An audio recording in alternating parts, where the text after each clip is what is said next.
Shalom Bapak Ibu Saudara yang dikasihi Tuhan Yesus, salam sejahtera bagi kita semua. Hari ini kita berjumpa kembali dalam Renungan Pagi Embun Hermon. Melalui channel ini kita akan berdoa dan merenungkan firman Tuhan setiap pagi sebelum kita memulai aktivitas kita. Bagi Bapak Ibu Saudara yang rindu mendukung channel ini, silakan menekan tulisan subscribe dan menghidupkan logo lonceng hitam di bagian atasnya. Bagi saudara yang sudah mendukung channel ini, saya mengucapkan terima kasih. Tuhan memberkati saudara. Sebelum kita mendengar renungan pagi ini, mari kita mempersiapkan hati kita dengan berdoa. Bapa kami yang di surga, kami berterima kasih kepada Tuhan atas nafas kehidupan dan berkat Tuhan kepada kami hari ini. Kalau kami boleh ada saat ini, semua adalah karena anugerah dan kemurahan Tuhan. Sebelum kami memulai aktivitas dan kegiatan kami hari ini, kami rindu mendasari kehidupan kami dengan merenungkan firman Tuhan. Kami percaya firman-Mu akan menjadi pelita bagi kaki kami dan terang bagi jalan kami. Di dalam nama Tuhan Yesus kami berdoa. Amin. Bapak, Ibu, Saudara yang dikasihi Tuhan Yesus, renungan kita hari ini dilandasi dari firman Tuhan dalam Injil Matius pasal 5 ayat 5. Demikian firman Tuhan. Berbahagialah orang yang lemah lembut, karena mereka akan memiliki bumi. Amin. Masih dalam rangkuman khotbah Yesus di bukit, yaitu tema ucapan bahagia. Pada bagian ini berbicara tentang orang yang lemah lembut yang akan memiliki bumi. Apakah makna dari perkataan Tuhan Yesus ini? Arti kata lemah lembut dalam bahasa Yunani yaitu dari kata praus yang sering dipakai bagi kuda jantan dewasa yang sudah dijinakkan dan dapat ditunggangi. Inilah gambaran kelemah lembutan, yaitu kuat untuk taat kepada kekang dan menggunakan kekuatannya sesuai dengan perintah penunggangnya. Orang yang lemah lembut bukan orang yang lemah atau tidak mampu membalas setiap perlakuan jahat yang dilakukan orang kepadanya. Karena dia tahu bahwa pembalasan adalah hak Tuhan, bukan hak kita. Yang perlu kita lakukan adalah meneladani sifat Tuhan Yesus, sehingga hidup kita semakin serupa dengan Dia. Saudara yang dikasihi Tuhan, orang yang lemah lembut senantiasa mengembangkan sikap dan karakter Tuhan Yesus. Yang pertama, orang yang lemah lembut selalu siap dan rela menerima segala keadaan hidupnya. Ketika Tuhan Yesus mendapatkan perlakuan tidak adil, bahkan diperlakukan secara tidak manusiawi, Dia dimusuhi, Dia dihina, Dia dicaci maki, diludahi, dipukuli, dan disalibkan. Tuhan Yesus tidak membalas atau mengeluarkan kata-kata kutuk kepada orang-orang yang memperlakukannya dengan tidak manusiawi. Justru Tuhan Yesus berkata, "Ampunilah mereka, sebab mereka tidak tahu apa yang mereka perbuat." Inilah teladan yang Tuhan Yesus ajarkan kepada kita, para murid-murid-Nya. Ketika menghadapi keadaan di sekeliling kita yang tidak sesuai harapan dan ekspektasi kita, keadaan yang menakutkan, keadaan yang membuat kita kehilangan damai sejahtera, keadaan yang mengancam jiwa kita, biarlah kita tetap menjalani dengan kerelaan dan keikhlasan hati di hadapan Tuhan. Menjadi orang Kristen, kita harus siap melewati setiap musim kehidupan kita. Tidak selamanya kita menikmati musim menabur dan menuai.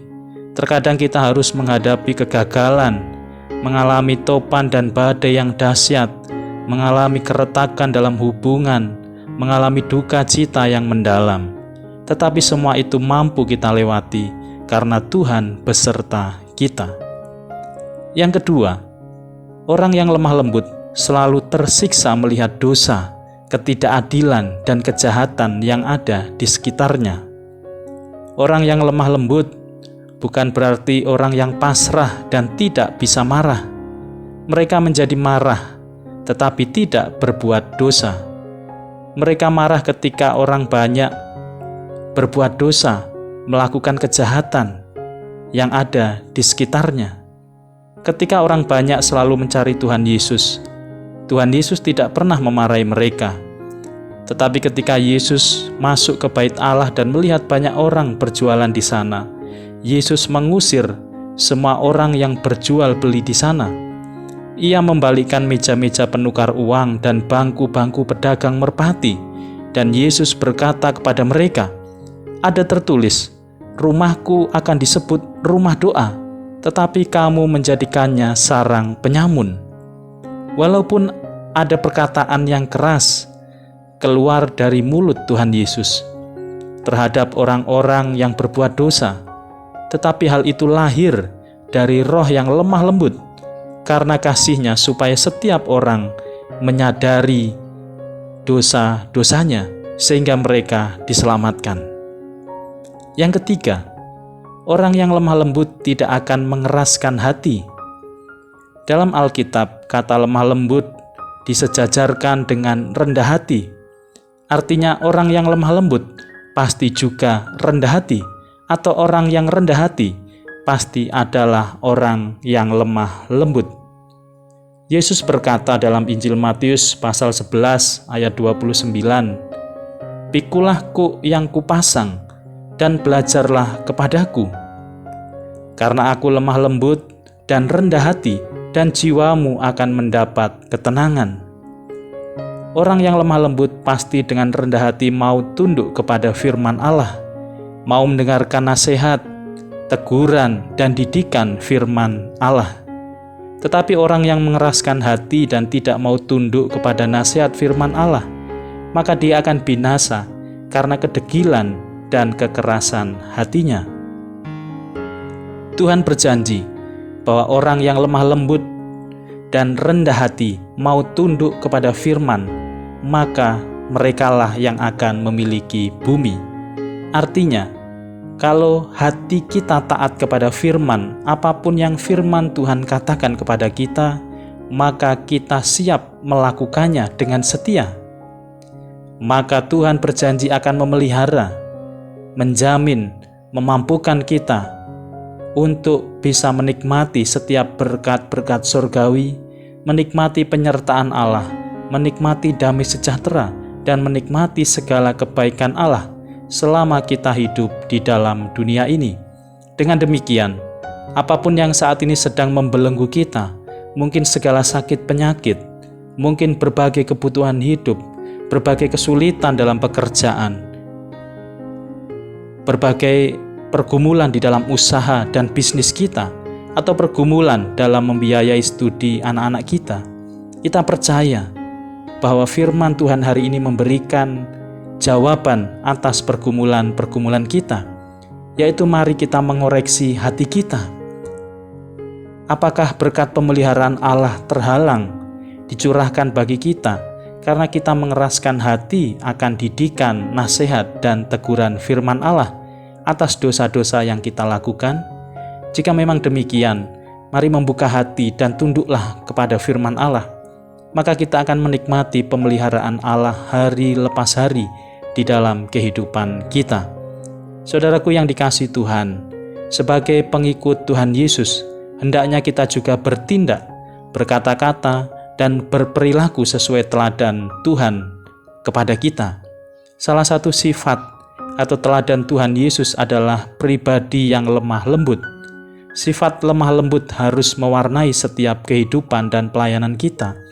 Sikap lemah lembut tidak dapat muncul seketika, tetapi perlu komitmen untuk menjadikannya sebagai ciri-ciri kehidupan kekristenan yang kita hidupi hari lepas hari. Amin. Bapak, Ibu, Saudara yang dikasihi Tuhan, mari kita berdoa. Bapa kami yang ada di surga, terima kasih atas firman Tuhan yang boleh menyejukkan hati kami. Mampukan kami menjadi pribadi yang lemah lembut dan rendah hati, serta tunduk kepada setiap didikan Tuhan. Karena itulah yang akan menyegarkan jiwa kami dalam menghadapi setiap tantangan kehidupan kami. Mampukan kami melalui kuat kuasa Roh-Mu yang kudus, agar kami selalu dengar-dengaran akan firman-Mu. Terima kasih Tuhan. Kami menyerahkan kehidupan kami sepanjang hari ini dalam situasi dan kondisi yang penuh dengan tantangan. Kami percaya Tuhan menguatkan dan menuntun langkah kami. Tuhan memberkati setiap pekerjaan, usaha, pelayanan, rumah tangga, dan juga lingkungan sekitar kami. Tuhan memproteksi kami dengan kuat kuasa-Mu dan menjauhkan kami dari segala wabah dan sakit penyakit. Secara khusus kami berdoa untuk keluarga, saudara, teman, tetangga, ataupun diri kami sendiri yang saat ini sedang mengalami kelemahan fisik, baik yang sedang terpapar virus corona ataupun penyakit-penyakit yang lainnya. Kami bersepakat dan berdoa pada hari ini di dalam nama Tuhan Yesus. Kami percaya ada kesembuhan ilahi terjadi atas setiap kami. Kuasa darah Yesus memulihkan sakit penyakit kami dan kami beroleh kesembuhan ilahi. Yang lemah dikuatkan, yang sedih dihiburkan dalam sukacita Roh Kudus. Kiranya kuat kuasa Tuhan melindungi kami dari segala mara bahaya, kecelakaan, dan kuasa-kuasa roh jahat. Kami juga mendoakan bangsa dan negara kami Indonesia. Kami rindu Tuhan melawat dan memulihkan bangsa kami. Dan kerinduan kami banyak jiwa-jiwa yang boleh melihat kuasa dan mujizat Tuhan terjadi atas bangsa kami. Terima kasih Tuhan. Kami menyerahkan segala kegiatan dan aktivitas kami sepanjang hari ini dalam rancangan dan anugerah Allah yang penuh damai sejahtera. Di dalam nama Tuhan Yesus kami berdoa. Amin. Saudara yang dikasihi Tuhan Yesus, saya percaya kita semua diberkati dengan firman Tuhan hari ini. Salam sehat dan semangat untuk kita semua. Sampai berjumpa dalam renungan pagi berikutnya. Tuhan Yesus memberkati.